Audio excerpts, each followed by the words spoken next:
Guarantee ಅಂತ ಸರ್ಕಾರ ಏನಾದ್ರೂ ನಿರ್ಲಕ್ಷ್ಯ ವಹಿಸ್ತಾ ಇದೆಯಾ? ಸರ್ಕಾರದ ನಿರ್ಲಕ್ಷ್ಯವೇ ಸರ್ಕಾರಿ ಶಾಲೆಗಳು ಮುಚ್ಚೋಕೆ ಕಾರಣ ಆಗ್ತಾ ಇದೆಯಾ? ನಿಮ್ಮ ಗ್ಯಾರಂಟಿ ನ್ಯೂಸ್ ಬಿಚ್ಚಿಡುತ್ತೆ ಸರ್ಕಾರದ ನಿರ್ಲಕ್ಷ್ಯದ ನೀತಿಯನ್ನ.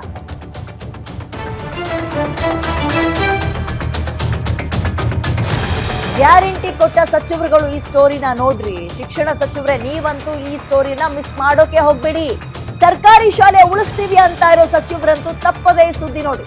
ಸರ್ಕಾರಿ ಶಾಲೆಯಲ್ಲಿ ಕಳಪೆ ಫಲಿತಾಂಶಕ್ಕೆ ಅಸಲಿ ಕಾರಣ ಏನು ಅನ್ನೋದನ್ನ ನಿಮ್ಮ ಗ್ಯಾರಂಟಿ ನ್ಯೂಸ್ ನಿಮ್ಮ ಮುಂದಿಡ್ತಾ ಇದೆ. ಶಿಕ್ಷಣ ಸಚಿವರು, ಉಳಿದಂತಹ ಸಚಿವರುಗಳು ಸರ್ಕಾರಿ ಶಾಲೆಯನ್ನ ಉಳಿಸ್ತೀವಿ ಅಂತ ಮಾತಾಡೋರು ಎಲ್ಲರೂ ಕೂಡ ಈ ಸುದ್ದಿಯನ್ನ ನೋಡಿ. ಸರ್ಕಾರಿ ಶಾಲೆಯಲ್ಲಿ ಕಳಪೆ ಫಲಿತಾಂಶ ಬರೋ ಕಾರಣ ಏನು ನಾವಿಡ್ತೀವಿ ನಿಮ್ಮ ಮುಂದೆ. ಗ್ಯಾರಂಟಿ ಭಾಗ್ಯ ಕೊಟ್ಟ ಸರ್ಕಾರದ ಅಸಲಿ ಕಹಾನಿ ಇದೇನಾ? ಹಾಗಾದ್ರೆ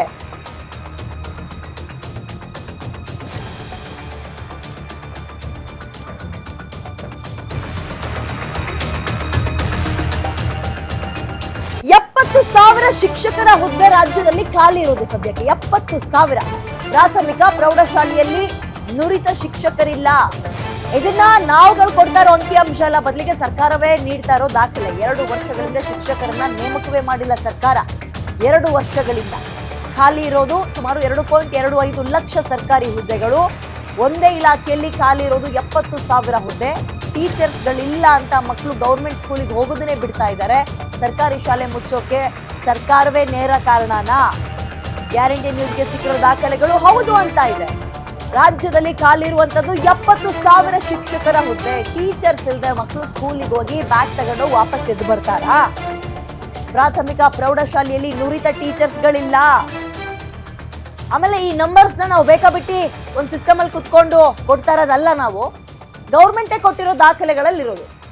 ಸ್ಕೂಲ್ಗಳಿಗೆ ಟೀಚರ್ಸ್ಗಳನ್ನ ನೇಮಕ ಮಾಡೋ ವಿಚಾರಕ್ಕೆ ಪ್ರತಿಭಟನೆಗಳು ಇವತ್ತು ನೆನ್ನೆದಲ್ಲ ಆರಂಭ ಆಗಿರೋದು. ಖಾಯಂ ಮಾಡಿ ಅಂತ ಕೇಳ್ತಾ ಇರೋರ ನಂಬರ್ಸ್ ಕೂಡ ವಿಪರೀತವಾಗಿದೆ. ಹೀಗಿದ್ದಾಗ ಸರ್ಕಾರ ಏನ್ ಮಾಡ್ತಾ ಇದೆ? ಯಾಕೆ ಈ ಧೋರಣೆ, ಯಾಕೆ ನಿರ್ಲಕ್ಷ್ಯ? ಆಮೇಲೆ ಯಾಕೆ ಹೇಳ್ತೀರಾ ಗೌರ್ಮೆಂಟ್ ಸ್ಕೂಲಿಗೆ ಮಕ್ಕಳನ್ನ ಕಳಿಸ್ತಾ ಇಲ್ಲ ಅಂತ? ಒಂದ್ ಕಡೆ ಶಾಲೆಯಲ್ಲಿ ಸರಿಯಾದಂತಹ ಫೆಸಿಲಿಟೀಸ್ ಇಲ್ಲ, ಮತ್ತೊಂದ್ ಕಡೆ ಆಯ್ತು ಫೆಸಿಲಿಟೀಸ್ ಇತ್ತೋ ಬಿಡ್ತೋ ಮಕ್ಕಳು ಕಲ್ತ್ಕೊಂಡ್ ಬರ್ತಾವೆ, ಟೀಚರ್ಸೇ ಇಲ್ಲ. ಮತ್ ಮಕ್ಕಳನ್ನ ಯಾಕೆ ಕಳಿಸ್ತಾರೆ? ಕಂಪ್ಯೂಟರ್ ಯುಗ ಇದು.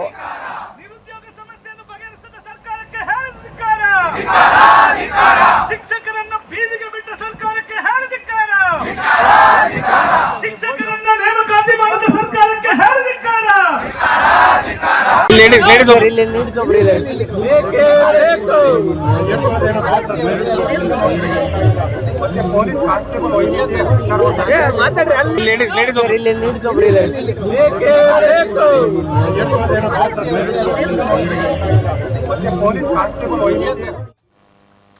ಓಕೆ, ಇದ್ರ ಬಗ್ಗೆ ಮತ್ತಷ್ಟು ಮಾತನಾಡ್ಲಿಕ್ಕೆ ನಮ್ಮ ಜೊತೆಗೆ ಉದ್ಯೋಗಾಕಾಂಕ್ಷಿ ಲಕ್ಷ್ಮೀಕಾಂತ್ ಅಂತ ದೂರವಾಣಿ ಸಂಪರ್ಕಕ್ಕೆ ಸಿಗ್ತಾ ಇದ್ದಾರೆ. ಲಕ್ಷ್ಮೀಕಾಂತ್ ಅವರೇ ನಮಸ್ತೆ. ನನ್ನ ಧ್ವನಿ ಕೇಳಿಸ್ತಾ ಇದೆ ನಿಮ್ಗೆ ಅನ್ಕೊಳ್ತೀನಿ. ನಮಸ್ತೆ ಮೇಡಮ್. ಈ ಅಂಕಿ ಅಂಶಗಳು ನಮ್ ಗಮನಕ್ಕೆ ಬಂತು, ನೀವು ನೋಡಿದಿರಿ ಅನ್ಕೊಳ್ತೀನಿ. ಏನಂತೀರಿ? ಒಂದ್ ಕಡೆ ನೀವುಗಳು ಕೆಲಸ ಕೊಡಿ, ಕಾಯಂ ಮಾಡಿ ಅಂತ ಕೇಳ್ತಾ ಇದೀರಿ, ಮತ್ತೊಂದ್ ಕಡೆ ಈ ಪರಿಸ್ಥಿತಿ. ಯಾಕೆ ಗೌರ್ಮೆಂಟ್ ಈ ಧೋರಣೆ ಅನುಸರಿಸ್ತಾ ಇದೆ ಅನ್ಕೊಳ್ತೀರಿ ನೀವು? ಮೇಡಮ್, ಒಟ್ಟಾರೆಯಾಗಿ ಟೋಟಲ್ 2,76,000 ಹುದ್ದೆಗಳು ಖಾಲಿ ಇದೆ. ಅದರಲ್ಲಿ ಶಿಕ್ಷಣ ಇಲಾಖೆಯಲ್ಲಿ ಬಹಳ ನೋವಿನ ಸಂಗತಿ ಏನಂದ್ರೆ ಮೇಡಮ್, ಒಂದು ಉದ್ಯೋಗ ಮತ್ತು ಇನ್ನೊಂದು ಆರೋಗ್ಯ. ಶಿಕ್ಷಣ ಇಲಾಖೆಯಲ್ಲಿ 70,727 ಹುದ್ದೆಗಳು ಖಾಲಿ ಇದೆ ಮೇಡಮ್. ಮೊನ್ನೆ ಶಿಕ್ಷಣ ಸಚಿವರು ದಿನಕ್ಕೊಂದು ಹೇಳಿಕೆ ಮೇಡಮ್, ನಾವು ಸರಿಸುಮಾರು 2 ಲಕ್ಷಕ್ಕಿಂತ ಹೆಚ್ಚು ಅಭ್ಯರ್ಥಿಗಳು TET ಪಾಸ್ ಮಾಡ್ಕೊಂಡು ಸುಮಾರು 10 ವರ್ಷಗಳಿಂದ ನಾವು ಓದ್ತಾ ಇದ್ದೀವಿ. ಆದ್ರೆ ಇವರ ಒಂದು ನೀತಿಯಿಂದ ಯಾವಾಗ ಸರ್ಕಾರ ಬಂದಿದೆ ಅಲ್ಲಿಂದ ಇಲ್ಲಿಯವರೆಗೆ ಮೇಡಮ್ ಯಾವುದೇ ಒಂದು ಹುದ್ದೆಗಳು ಇವ್ರು ಫಿಲ್ಅಪ್ ಮಾಡೇ ಇಲ್ಲ.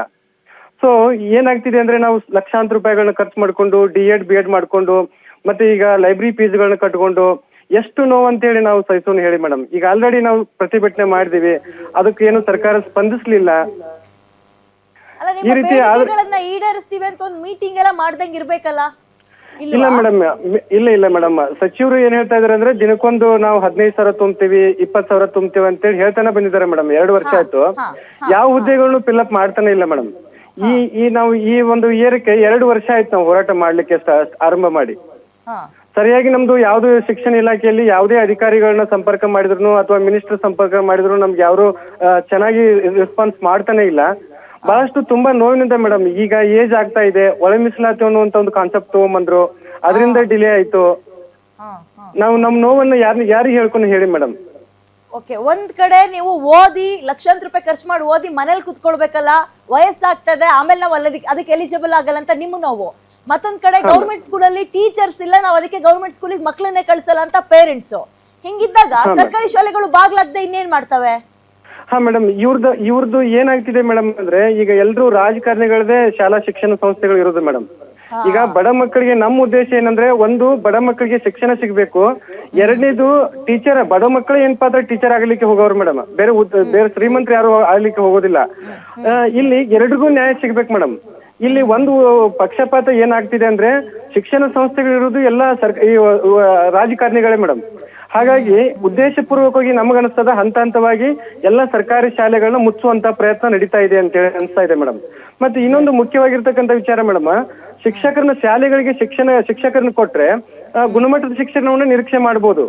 ಇಲ್ಲಿ ಶಾಲೆಗಳಿಗೆ ಶಿಕ್ಷಕರೇ ಇಲ್ಲ ಅಂತಂದ್ರೆ ಶಿಕ್ಷಣ ಕೊಟ್ಬಿಟ್ರೆ ಪ್ರೈವೇಟ್ ಸ್ಕೂಲ್ಗಳಿಗೆ ಮಕ್ಕಳನ್ನ ಕಳ್ಸಲ್ವಲ್ಲ ಸರ್? ಪ್ರೈವೇಟ್ ಸ್ಕೂಲ್ಗಳಲ್ಲಿ ಯಾರು ಸರ್ ನೋಡ್ಕೊಳ್ತಾ ಇರೋದು?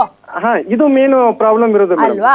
ಓಕೆ, ಥ್ಯಾಂಕ್ ಯು ಇಷ್ಟೊತ್ತು ಗ್ಯಾರಂಟಿ ನ್ಯೂಸ್ ಜೊತೆಗೆ ಮಾತಾಡೋದಕ್ಕೆ. ಮತ್ತೊಬ್ರು ನಮ್ ಜೊತೆ ಉದ್ಯೋಗಾಕಾಂಕ್ಷಿ ಗಂಗಾಧರ್ ಅಂತ ದೂರವಾಣಿ ಸಂಪರ್ಕಕ್ಕೆ ಸಿಗ್ತಾ ಇದ್ದಾರೆ. ಗಂಗಾಧರ್ ಅವರೇ, ನನ್ನ ಧ್ವನಿ ಕೇಳಿಸ್ತಾ ಇದೆ ಅನ್ಕೊಳ್ತೀನಿ. ನಮಸ್ಕಾರ. ನಮಸ್ತೆ ಮೇಡಮ್, ಗಂಗಾಧರ್ ನೀವ್ ಎಷ್ಟು ವರ್ಷದಿಂದ ಕಾಯ್ತಾ ಇದ್ದೀರಿ ಕೆಲಸ ಸಿಗ್ಲಿಕ್ಕೆ? ಈ ಸರ್ಕಾರದ ಈ ತಪ್ಪು ಅಥವಾ ನಿರ್ಲಕ್ಷ್ಯಕ್ಕೆ ನಿಮ್ಮ ಅಭಿಪ್ರಾಯ ಏನು? First comment madam. ಇವ್ರು ಸರ್ಕಾರದವರು ಏನಂದ್ರ ನಿರುದ್ಯೋಗವನ್ನ ಹೊರತಕ್ಕಂತ ಕಾರ್ಖಾನೆಗಳಾಗಿ ಡಿ.ಎಡ್ ಮತ್ತು ಬಿ.ಎಡ್ ಕಾಲೇಜುಗಳು ನಿರ್ಮಾಣ ಮಾಡಿದ್ದಾರೆ ಮೇಡಮ್. ಆದ್ರೆ ಕಾಲಕ್ಕೆ ನೇಮಕಾತಿ ಮಾಡ್ತಾ ಇಲ್ಲ. ಇದು ಒಳ ಮೀಸಲಾತಿ ಅನ್ನೋದೊಂದು ನೆಪ ಒಡ್ಡಿ ಇದು ಹಿಂಗ ಮುಂದಕ್ಕೆ ಹಾಕೋತ ಹೊಂಟಿದ್ದಾರೆ ಮೇಡಮ್. ನಾವು ಡಿ.ಎಡ್ ಮಾಡಿ ಮೇಡಮ್ 2012ರಲ್ಲಿ ಮುಗಿಸಿದ್ವಿ. ನಾವು 2012ರಲ್ಲಿ ಮುಗಿಸಿದೀವಿ. ಇಲ್ಲಿ ತನಕ PhD ಕಾಲ್ಫರ್ಮೇ ಆಗಿಲ್ಲ. ಸುಮ್ಮಿನ ಮನ್ಯಾಗ ಕುಂದ್ರದ ಹೆಂಗಂತೇಳಿ ಗೆಸ್ಟ್ ಟೀಚರ್ ಆಗಿ 12 ಇಂಟೆನ್ಷನ್ ಏನ್ ಅನ್ಸುತ್ತೆ? ಯಾಕೆ ಈ ರೀತಿಯಾಗಿ ಮಾಡ್ತಿದ್ದಾರೆ ಅನ್ಸುತ್ತೆ? ಇವ್ರ ಉದ್ದೇಶ ಏನಂದ್ರೆ ಮೇಡಮ್, ಕನ್ನಡ ಶಾಲೆಗಳನ್ನು ಮುಚ್ಚಬೇಕು. ಎಲ್ಲಾ ರಾಜಕಾರಣಿಗಳದ್ದು ಪ್ರೈವೇಟ್ ಶಾಲೆಗಳು ಅತಿ ಹೆಚ್ಚಾಗಿ ಬೆಳೀತಾ ಇದ್ದ ಮೇಡಮ್. ಇಂಟರ್ನ್ಯಾಷನಲ್ ಲೆವೆಲ್ದಾಗ ಬೆಳ್ಸಾಕತ್ತಾರ ಅವರು. ಹಿಂಗಾಗಿ ಕನ್ನಡ ಶಾಲೆಯಲ್ಲಿ ನಾವು ಶಿಕ್ಷಕರ ಕೊರತೆ ಇಟ್ಟೇವೆ ಅಂದ್ರೆ ಆಟೋಮೆಟಿಕ್ ಆಗಿ ನಾವು ಖಾಸಗಿ ಶಾಲೆಗೆ ಮಕ್ಕಳು ಬರ್ತಾರ. ಈಗ ಎಲ್ಲಾ ಪಾಲಕರು ಏನೋ ಉದ್ದೇಶ ಅಂದ್ರ ನಮ್ಮ ಮಕ್ಕಳು ಶಾಲೆ ಆಗ್ಲಿ ಅನ್ನೋ ಉದ್ದೇಶ ಇರ್ತದೆ. ಹಿಂಗಾಗಿ ಅವ್ರ ಏನ್ ಮಾಡ್ತಾರೆ, ಏನು ಸರ್ಕಾರಕ್ಕೆ ಅದು ಬಿಜೆಪಿ ಕಾಂಗ್ರೆಸ್ ಅಂತಲ್ಲ, ಈ ರೀತಿ ಯಾವುದೇ ಸರ್ಕಾರ ಬರಲಿ ಮೇಡಮ್ ಮಾಡ್ಕೊಂಡು ಬರ್ತಾ ಇದ್ದಾವೆ. ನಿಮ್ಮ ಆಗ್ರಹ ಏನು? ಎಲ್ಲಾ ಸರ್ಕಾರಗಳು ಏನ್ ಮಾಡತ್ತೆ ಮೇಡಮ್, ಒಟ್ಟಾರೆ ಶಿಕ್ಷಣಕ್ಕೆ ಒತ್ತು ಕೊಡ್ತಾ ಇಲ್ಲ.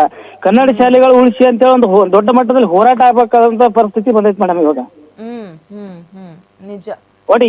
ಥ್ಯಾಂಕ್ ಯು ಗ್ಯಾರಂಟಿ ನ್ಯೂಸ್ ಜೊತೆಗೆ ಮಾತಾಡೋದಕ್ಕೆ. ಗುಣಮಟ್ಟದ ಶಿಕ್ಷಣ ಕೊಡ್ತೀವಿ ಅನ್ನೋರು ಟೀಚರ್ಸ್ ಗಳನ್ನೇ ಅಲರ್ಟ್ ಮಾಡ್ಲಿಲ್ಲ ಅಂದ್ರೆ ಏನ್ ಪ್ರಯೋಜನ? ಸರ್, ಮನವಿ ಕೂಡ ಮಾಡ್ಕೊಂತಿದ್ವಿ ಸರ್.